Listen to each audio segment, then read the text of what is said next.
Aberdeen moved top of the Scottish Premiership as champions Celtic needed a late Callum McGregor strike to salvage a point and preserve their long unbeaten run.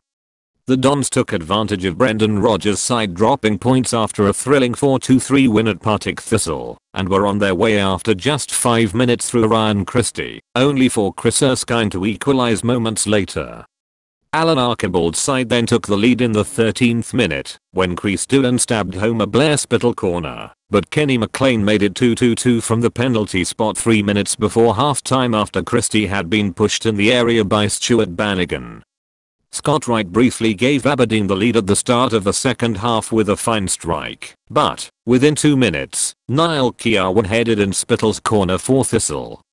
Adam Rooney secured the win for the Dons, though, by heading home Christie's cross with 6 minutes remaining before Keown was sent off for a second bookable offence.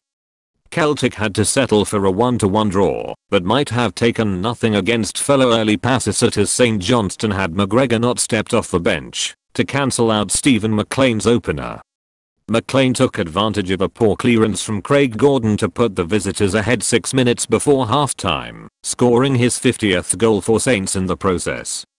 Johnny Hayes fired wide and Alan Mandus saved twice in quick succession from Leigh Griffiths and Stuart Armstrong as the hosts piled on the pressure. They were eventually rewarded when McGregor, a 61st minute substitute, slotted the equaliser with 11 minutes remaining. Scott Sinclair and Michael Lustig both hit the woodwork for Celtic, but both sides were forced to relinquish their 100% starts.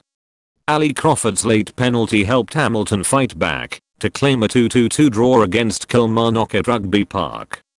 Killie had lost all 3 of the games in the Premiership, but an own goal from Louis Longridge and Leo in second half lob seemingly set them on their way to victory.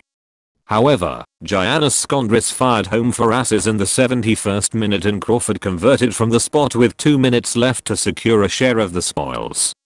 Louis Molt's fine first half strike completed Motherwell's comeback as they beat Hearts 2-1 at Fir Park. Kyle Lafferty handed Hearts the lead on the half-hour mark with a low 25-yard effort, but Ryan Bowman levelled with a diving header for well 7 minutes later. The hosts then took the lead 3 minutes before half-time through Molt, who curled superbly into the top corner from 20 yards.